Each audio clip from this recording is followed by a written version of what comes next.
What's up mga kapatid? Update lang sa ating Batang Gilas. Makakalaban nila ang South Korea sa playoff round ng FIBA Under-16 Asian Championship 2023. Pagkatapos ng dominanteng panalo kontra Malaysia 75-52 noong Martes, pinangunahan tayo ni Kiefer Alas na nagtala ng 15 points and 13 rebounds. Ang bakbakan sa South Korea or kontra South Korea ay para sa spot sa slot sa quarterfinals.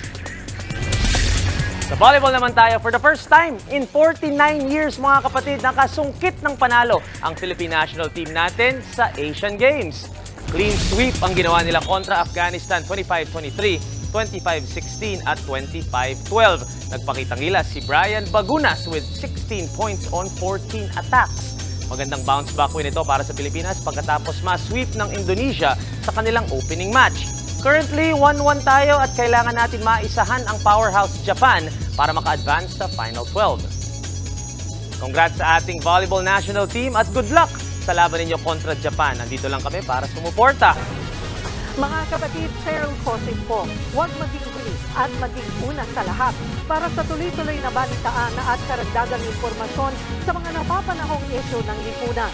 Tumutok lamang at mag-subscribe sa social media pages ng News 5.